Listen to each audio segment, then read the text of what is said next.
This week's Parsha Beresheis. Of course, we're celebrating the Siyum of Chumash, Simchas Torah, finishing the last Parsha in Sefer Devarim, Zos Brachos, and we spill into and restart the cycle of the Chumash and Sefer Beresheis. Of course, this week's Parsha Beresheis. So Vahi Erev, Vahi Vaiker, there was night, and then there was day, Yom Revi'i. That's the fourth day. What was created on the fourth day? So the Torah says, Shnei HaMa'oros HaGedolim, two great lights. Chazal teaches in many places that whenever the Torah uses the word Shnei, which means the number two, it means that the two things that we're discussing have the same size and shape, equal, everything. Example, Yom Kippur.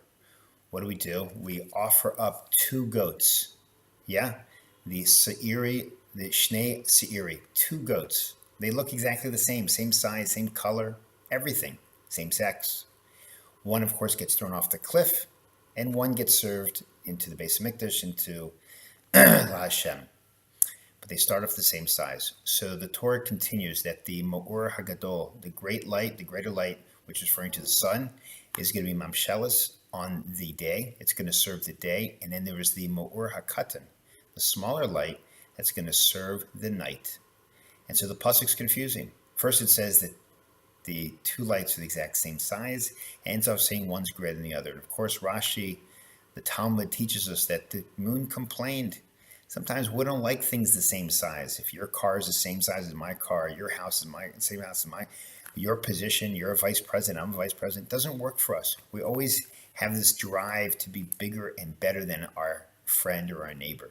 And so the moon was not happy that there was two malachim serving keser echad, one crown. And so he lobbed in a complaint into the White House to Hashem. He says, it doesn't sit well with me.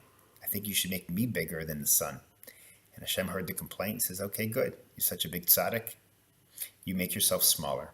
And so at the end of the pasuk, it says the Ma'or HaKatan would serve the night, the moon became smaller, but the sun remained the same size. We don't focus too much on the sun, on the midah of the sun. But the Chazal teach us that those that get insulted but don't respond, they get a big reward. They're like the sun that shines through in its gevurah, in its strength. Imagine how strong a person has to be to weather the storm of an insult or busha, an embarrassment, whether it's subtle or whether it's conspicuous. Most of us will respond to perhaps defend our pride, our honor, our position. But someone who's perhaps a little more grounded in who he is doesn't need to do that. He can be quiet, shtika, just like the sun. That's the highest level. A wife lobs in a complaint, a child, someone at work begins to take away perhaps our pride, our honor, our self-esteem. If we know who we are like the sun, we're always giving light, we're the same size. We don't need to respond. Shtika. We don't need to necessarily always have to run to defend our own honor. And so as we think about leaving the Chag of Sukkot, moving into back our mundane lives, we think about what the schach represents, and it's this exact idea. We're supposed to live in the shade, the Jewish people. There's a lot of light out there. Some of the light is good light. Some of the light is just hevel. It's vanity. And the schach is there to filter out the good light from the bad light. The good comments and the bad comments, we have to know. We have to have an internal filtering system to be able to weather which light we should respond to and which we shouldn't.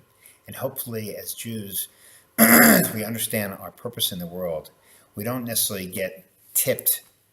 The scales don't get tipped. Our emotions don't get tipped. We have to respond to every insult or criticism. Show the same gevurah as of the sun. That's how the Torah starts off. We're trying to build the mensch.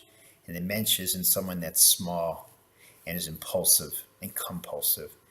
A mensch is someone that knows who he is, that can smile and weather through the insults of life, the bumps, because he's living under that sail. Good job.